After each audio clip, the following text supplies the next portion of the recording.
FTP நேயர்களுக்கு வணக்கம். இன்று நம்முடைய வம்சி அவர்கள் இணைந்திருக்கிறார். சார் வணக்கம். வணக்கம் சதீஷ். பெகல்காம் தாக்குதலுக்கு பிறகு இந்த ஆபரேஷன் சிந்தூர் அப்படின்ற பெயர்ல இந்தியா எதிர் தாக்குதல் நடத்திருக்காங்க.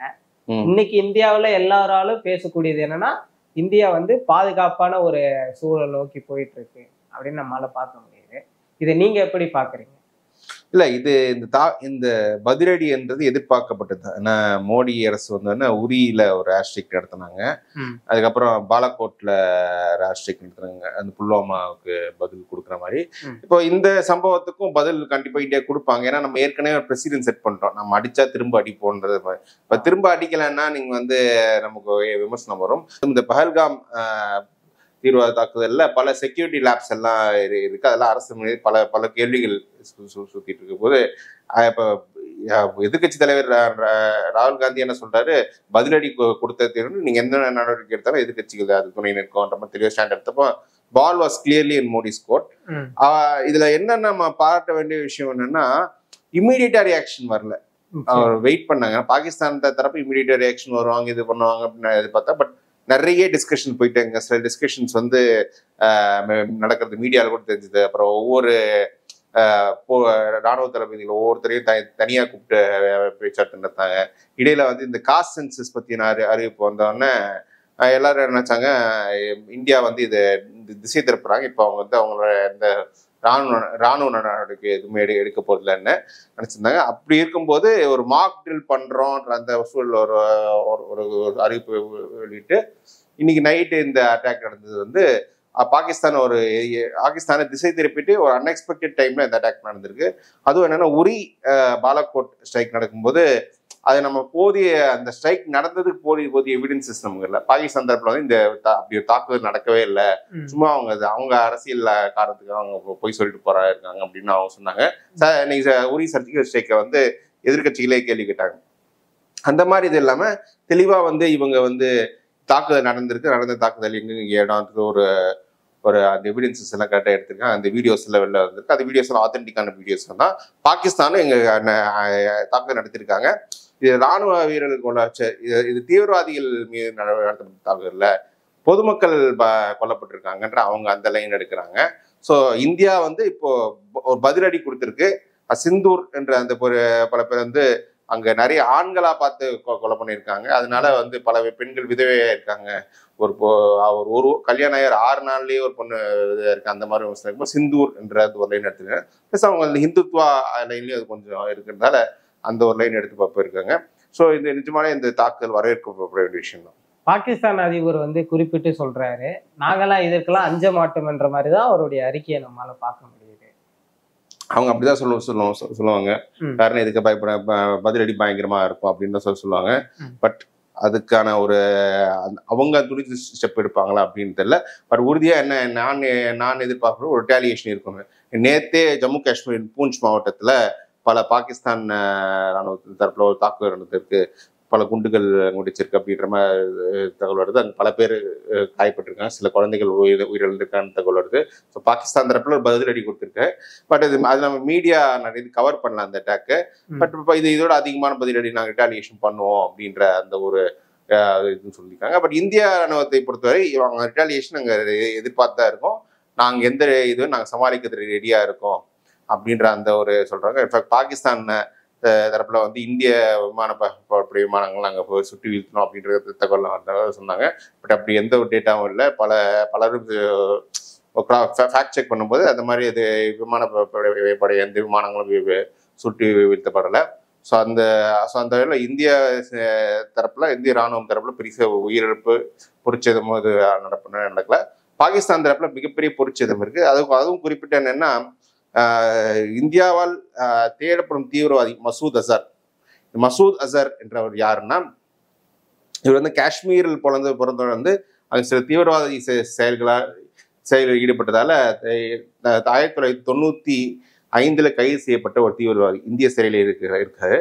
அப்ப 1999 நடந்த விமான கடத்தல் கந்தஹார் ஹைஜாக்ல இவருக்கு பிணை அந்த பிணை கைதிகள் பதிலாக இவரை ரிலீஸ் பண்ண சொல்லி அங்க தீவிரவாதிகள் கோரிக்கை வைத்தால அந்த பயணிகளை மீட்பதற்காக இவர் ரிலீஸ் பண்றாங்க. இவர் தப்பிச்சு போய் என்ன பண்றாருன்னா 2001 இந்திய பாராளுமன்ற தாக்குதல், அப்புறம் இப்போ புல்வாமா தாக்குதல், இதுக்கு முன்னாடி இருந்த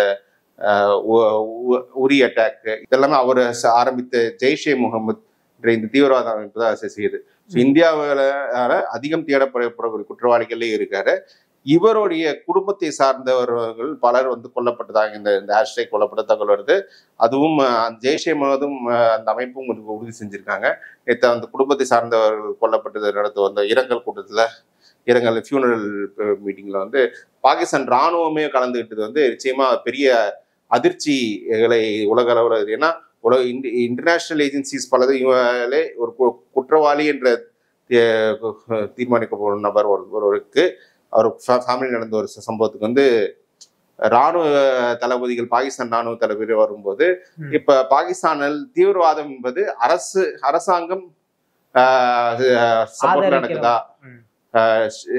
பாகிஸ்தான் ஸ்டேட் ஸ்பான்சர்ட் டெரர், அதாவது அரசாங்கத்தின் உதவியோடு அங்க தீவிரவாதிகள் பயிற்சி எடுக்கிறாங்களா, அவங்களுக்கு தீவிரவாதம் ஊக்குவிக்கப்படுதா அப்படின்ற அந்த கேள்விகள் வருது. அதுவும் இந்த நிகழ்வு அதை மேலும் உறுதி செய்யற மாதிரிதான் இருக்கு. இப்போ இந்தியா எதிர்த்தாக்குதல் நடத்தும் போது குறிப்பா அந்த தீவிரவாத முகாம்களை மட்டும்தான் அடிச்சு நொறுக்குனாங்க. ஆனா இது பொதுமக்களுக்கு எந்த ஒரு இடத்துலயும் பாதிப்பை கொடுக்கலன்னு தான் நம்மளால பார்க்க முடியுது. ஆனா பாகிஸ்தான் பக்கம் பார்க்கும்போது அதை அவர்களுடைய ஒரு இழப்பா தானே அவங்க பாக்குறாங்க. இல்ல, நிச்சயமா அவங்க இந்தியா என்னதான் தீவிரவாத முகாம் நடக்கும்போது ஒரு கொலாட்ரல் டேமேஜ் ஆட்டு அங்கங்க சில உயிரிழப்புகள், பொதுமக்கள் உயிரிழப்பு நடக்க செய்யும். இது அந்த மக்களும் நிறைய பேர் கன்ஃபார்ம் பண்ணிட்டாங்க. இந்த மாதிரி சில இடங்கள் நடந்திருக்கு. பிளஸ் தீவிரவாதிக முகாம்களே நிறைய பேர் எந்த அளவுக்கு இப்போ தீவிரவாத முகாம்கள் நினைப்போம்னா அங்க சில குழந்தைகளை எடுத்து அவங்க பயிற்சியை கொடுக்குற அந்த அளவுக்கு நடத்துனாங்க. பல இடங்கள்ல பொதுமக்களை ஒரு கேடியமாட்ட அவங்கள யூஸ் பண்ணிக்கிறாங்க. ஸோ சிவிலியன் லாஸ் நடந்திருக்கு, அது தவிர்க்க முடியாது. பட் இந்திய ராணுவம் நேற்று கொடுத்த பிரஸ் மீட்லயும் கூட இது சிவிலியன்ஸ் தாக்க தீவிரவாத முகாம்களை குறி வச்சு தான் அவங்க அடிச்சிருக்காங்க, அதுதானே. பட் இப்போ பாகிஸ்தான் அரசு பண்ணனா இந்த அட்டாக் நடந்ததுன்னு அவங்க கன்ஃபார்ம் பண்ணிட்டாங்க. இதுக்கு முன்னாடி இந்த பாலக்கோட்லயும் சர்ஜிக்கல் ஸ்ட்ரைக்லயுமே அது நடந்ததாட்டு அவங்க எதுவுமே சொல்ல. பட் இந்த அட்டாக் நடந்திருக்கு, நாங்க எங்க பொதுமக்கள் கொல்லப்பட்டிருக்கோம், அதுவும் சில கொல்லப்பட்ட சில ஆட்கள் அவங்களோட சவப்பட்டியல் பாகிஸ்தான் கொடி போத்தப்பட்டிருக்கின்ற ஒரு அரசு மரியாதையோடு அவங்க தகனம் இறுதி தகனம் நடக்குதுன்னா, அப்போ பாகிஸ்தான் அரசு இந்த தாக்குதல் எங்கள் மண்ணின் மீது மண்ணில் நடந்திருக்கு, எங்கள் மக்கள் மீது நடந்திருக்குன்னு அவங்களே ரெக்கக்னைஸ் பண்றாங்க. பட் யார் மீது நடந்ததுன்றதுதான் ரெண்டு சைட்லயும் ஒரு சில இது. பட் இந்தியா அவங்க ஸ்டாண்ட்ல கிளியரா இருக்காங்க. அடுத்த கட்டமாக இந்தியாவுடைய நடவடிக்கை என்னவா இருக்கும் நீங்க நினைக்கிறீங்க? இல்ல, ஃபர்ஸ்ட் இந்த நடவடிக்கையை பாராட்ட வேண்டிய விஷயம். நேற்று பிரஸ் மீட்ல டிஃபென்ஸ் மற்றும் எக்ஸ்டர்னல் அஃபேர்ஸ் மினிஸ்ட்ரி சார்பாக கொடுத்த பிரஸ் மீட்ல நம்ம பார்த்தோம்னா அந்த அன்னைக்கு இருக்க ஃபாரின் செக்ரட்டரி தெளிவா சொல்றாரு, இது இந்தியாவில் ஒரு கலவரங்களை, இந்தியாவின் மத நல்லிணக்கத்தை சீர்குலைக்கும் விதமாக தான் தாக்குதல் நடந்திருக்கு. ஏன்னா அவங்க முஸ்லிம் அல்லாதவர்களா பார்த்து கொண்டு இருக்காங்க பஹல்காம். இங்க இந்தியாவில் சில கம்யூனல் ரைட்ஸ், மத கலவரம் வரணுன்றதுக்காகவே அந்த ஒரு எண்ணத்தோட தான் தாக்குதல் நடந்திருக்குன்னு அவங்க கன்ஃபார்ம் பண்றாங்க அரசாங்கம் சார்பு. அதுக்கு ஏற்றாப்புல ஆளுங்கட்சியை சேர்ந்த பலரும் இந்த தாக்குதல் நடந்த இந்துக்கள் மீது நடந்த தாக்குதல், இந்துக்கள் மீது நடந்த தாக்குதல்னு சொல்லி ஒரு மிகப்பெரிய ஒரு அன்னைக்கு மிகப்பெரிய ஒரு நெகட்டிவ் கேம்பெயின், கலவரத்துக்கு செய்யறதுக்கு என்னென்ன கேம்பெயின் நடத்தணுமோ எல்லாத்தையும் பண்ணிட்டு இருந்தாங்க. அவங்க எல்லாம் பாஜக இது எப்படி கையாளுவாங்கன்னு தெரியும். அவங்க பாஜக அபிஷியல் ஹேண்டில்ஸே பலது அப்படிதான் நடந்திருக்கு. பட் ஆனா அரசாங்கம் தரப்பு ரொம்ப தெளிவா இருக்காங்க, இது நம்ம இந்தியர்கள் மீது நடத்தப்பட்ட தாக்குதல் தான், அவர் ஹிந்து முஸ்லிம் இதுன்னு பார்க்கல, இந்தியர்கள் மீது நடத்த தாக்குதல். இதுல நம்மளோட இங்க கம்யூனல் ரைட்ஸ் உருவாக்கும், நம்ம ஒற்றுமையை சீர்குலைக்கணும்னு நினைக்கிறதாக அதெல்லாம் நம்ம அதுக்கெல்லாம் இடம் கொடுக்கக்கூடாது, நம்ம ஒற்றுமையை இருக்கணும் அப்படின்னு சொல்லிதான். அதாவது இந்தியா என்பது இந்த 70 ஆண்டு காலம் இந்தியா பாகிஸ்தான் ஒரே நாள்ல சுதந்திரம் பண்ணது 2 நாட்கள், 2 நாடுகள் ஒன்னா போகும்போது இன்னைக்கு 75 வருஷத்துல இந்தியா எவ்வளவு வளர இருக்கு, இந்தியா எவ்வளவு வல்லரசா இருக்கு, இங்க தொழில் வளர்ச்சியும் சரி மனிதவள மேம்பாடு வளர்ச்சி எவ்வளவு நல்லா இருக்குன்றதுக்கு காரணம் இந்த மாதிரி ஒரு மக்கள் மத்தியில ஒற்றுமையா இருக்க வேண்டும், இந்தியா மதசார்பன்மையும் ஒற்றுமையா இருக்கணும் எண்ணம் இருப்பதால் தான் நம்ம இந்தியாவில் வளர்ந்துருக்கோம். ஒரு மதத்தின் அடிப்படையில் கட்டப்பட்ட நாடு, அது ஒரு தீவிரவாதிகள் பயிற்சி கொடுக்க இன்னொரு நாடான பாகிஸ்தான் வந்து அங்க எல்லா எந்த வளர்ச்சியுமே இல்லாம அண்டை நாடுகளுக்கு கீழே கடன் வாங்கி நம்ம நாடு நடத்த வேண்டிய பொசிஷன்ல அவங்க இருக்காங்க. ஸோ இந்தியாவின் வளர்ச்சிக்கு வந்து அந்த மதசார்பின்மை எண்ணம் வந்து அந்த இந்திய மக்கள் ரத்தத்திலே ஊறி போயிருக்கிறதால தான் கடந்த 10 ஆண்டுகள் பாஜக ஆட்சி வந்து பல இந்த மாதிரி பல கம்யூனல் கேம்பெயின்ஸ், ஹேட் பிரச்சாரங்கள் பல நடந்தாலும் மக்கள் அந்த மாதிரி ஒரு பிரச்சாரத்தில் ஈடு கொடுக்காமல் நம்ம ஒற்றுமையா இருக்கணும் அப்படின்ற மாதிரி ப்ளஸ் அரசாங்கமும் பல இடங்கள்ல வந்து ஒற்றுமையா இருக்கணும்ன்ற அந்த ஸ்டாண்டை எடுத்துருக்காங்க. இப்போ கூட பார்த்தீங்கன்னா ப்ரெஸ் மீட்ல கூட பார்த்தீங்கன்னா ஆர்மி தரப்புல பேசிய ஒரு பெண்மணி வந்து ஒரு இஸ்லாமிய பெண்மணி, ஒரு ராணுவ வீராங்கனி, அவங்க தான் பேசுறாங்க. ஒரு ஏர்ஃபோர்ஸ் தரப்புல பேசிய பெண்மணி வந்து ஒரு சீக்கிய பெண்மணி அப்படின்னு சொல்றது வந்து இந்தியான்ற நாட்டுக்கு வந்து நம்ம பல்வேறு மதங்கள் பல்வேறு இனங்கள் எல்லாமே ஒற்றுமையாக இருக்கோன்ற அந்த ஒரு யுனைடெட் மெசேஜுக்கு கொடுக்குறாங்க, ஒரு ஸ்ட்ராங் மெசேஜ் கொடுக்குறாங்க.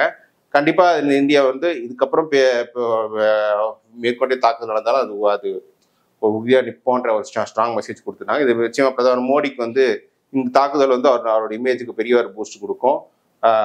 போல்டா எதிர்த்திருக்காரு, தைரியமா எதிர்த்திருக்காரு.